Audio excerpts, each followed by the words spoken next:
How's everyone doing? Thanks for joining me on my small engine repair channel. Today's project is going to be on this Poulan two-stage snow blower.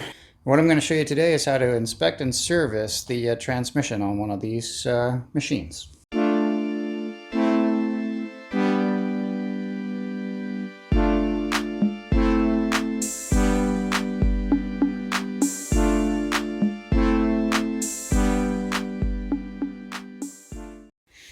All right, to start off, what we do is take off the belly pan. Now yours might be metal.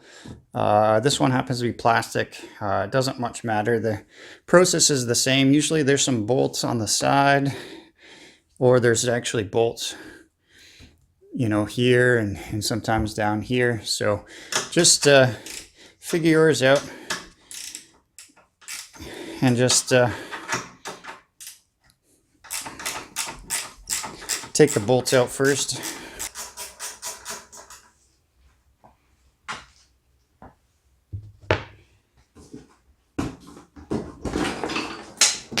And you can always expect probably some nice little surprises sometimes when you open these up. Like critters like to build nests in here, especially if you leave your stuff outside. All right, guys, so once you get access to this here, clean out all the debris and whatnot, give you a better understanding of what's going on in here. So your transmission, most of them on these two-stage snowblowers work very similar, if not exactly the same.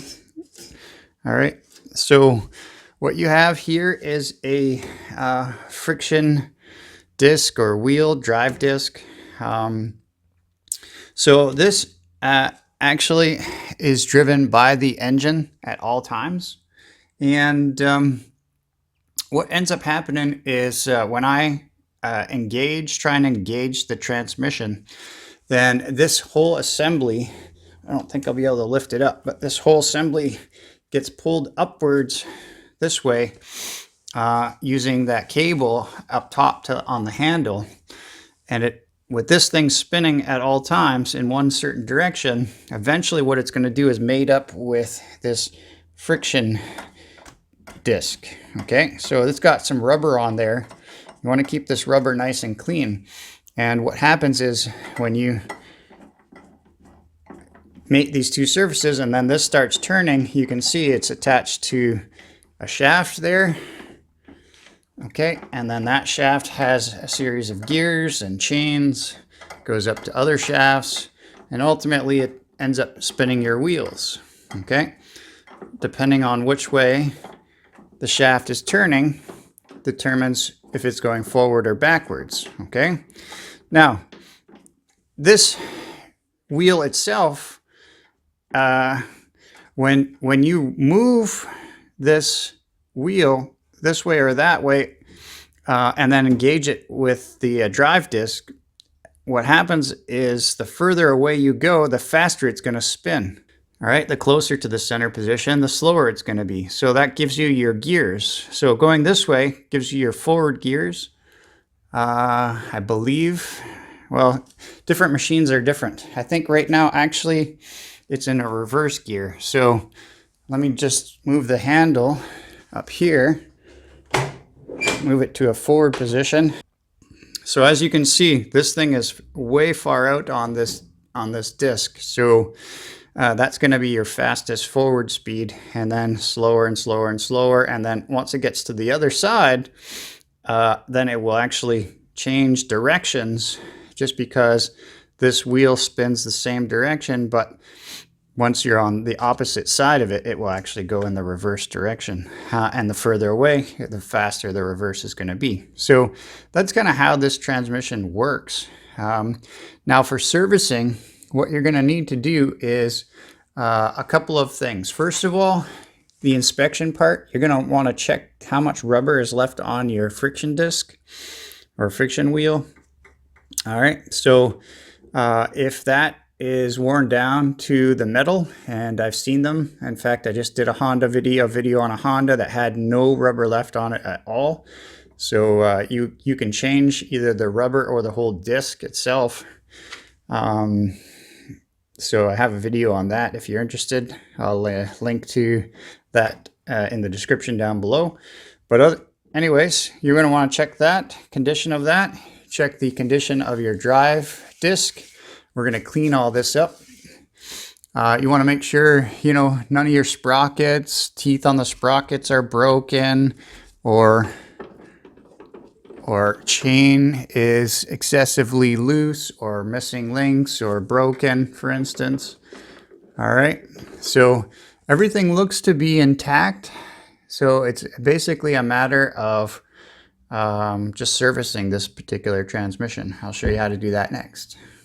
All right, guys, so I blew out all the crap that I could with an air compressor as best I can. The first thing we're going to do here to service this transmission is I'm going to take a look at this shaft that the friction disc goes back and forth on. Now, this should have plenty of lubrication on it, and right now it is pretty much bone dry. Now, thankfully, this thing hasn't rusted, because I've seen some so bad that they rust and the friction disc friction wheel won't go back and forth when I try to move the handle up top. If that's the case, then you're going to want to get in there with some sort of a wire wheel or some Scotch-Brite like I have here, and try and just kind of do your best to kind of clean this off as best you can. Now, this one doesn't happen to be so bad, so I'm just doing a light little sort of, if you don't have this, if you got some sandpaper, go ahead and use that. All right, just kind of do all the 6 sides or so. Then you're going to want to wipe that down. And the best thing to kind of use for this is a little bit of gasoline, honestly, on your rag. It actually works really well.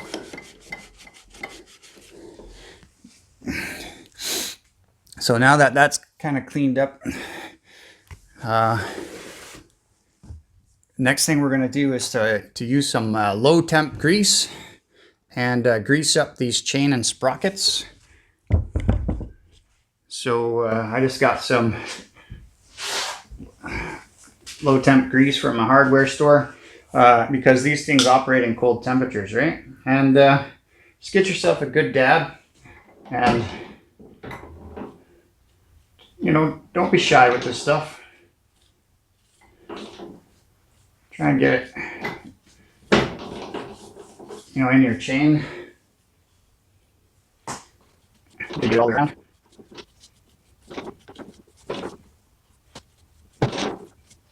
And you're going to want to do this maintenance once a year, guys, if you can. Taking off a couple of bolts, cleaning things up, just taking a quick look. I mean, you're looking at 15 or 20 minutes worth of preventative maintenance. If you do that, your transmission system is going to last you a heck of a lot longer. So there we go. We got it all the way around now. Obviously, if you wear gloves, that's going to keep all this crap off your hands. So the other one, I want to obviously go ahead and grease this one up as well. Try and kind of get some of the excess off if you can. Just because if not, that'll start flinging around inside here. And what we don't want to have happen is getting anything grease related on our friction disc and our friction wheel, because anything that, of course, reduces the friction is going to cause it to not work properly. Okay, so that part is complete. Next thing, what we're going to do is to do the same sort of thing. We're going to grease up this shaft here with some of that low temp grease. And again, a nice thin layer all the way around. And again,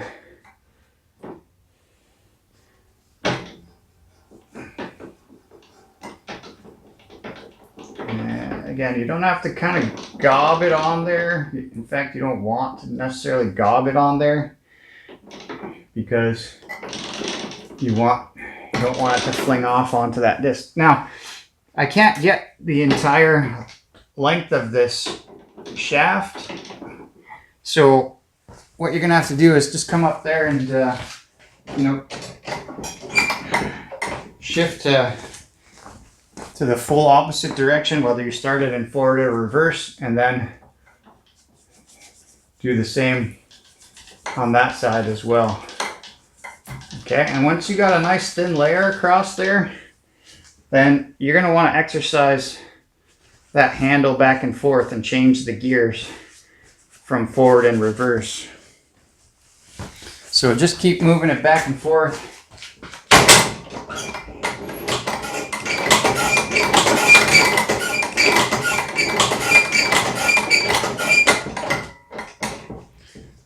All right. And just going to look for any excess here, both directions. A little bit of excess on this half end of the shaft, so get rid of that. And now that's been serviced, so that's good. The last thing we're going to do is clean off this friction disc and the friction wheel. So again, if there's any sort of rust or deposit buildup or whatever, you know, a little bit of Scotch-Brite, steel wool, clean that up.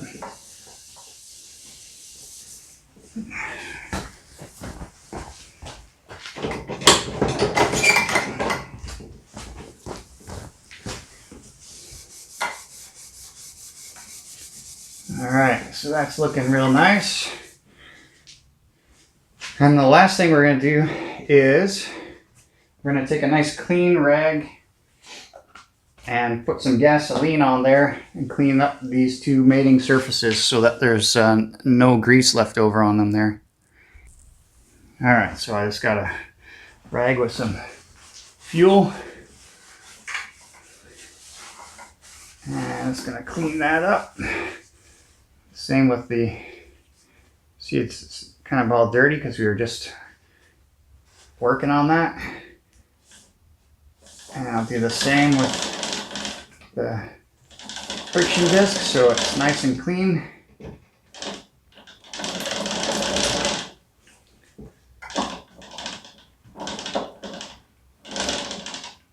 And then that gasoline will dry up nice. And again, you're just kind of getting all the deposits off. All right, and that's it. She's all done. Ready for another season. So just put your cover back on and she's ready to go. So hopefully somebody found this informative, and if you did, please show me a little love. Smash the like button down below, and if you like wrenching on stuff, this is the channel for you. So go ahead and hit the subscribe button and the notification bell. And anyways, guys, appreciate all the support, and until our next project, take care.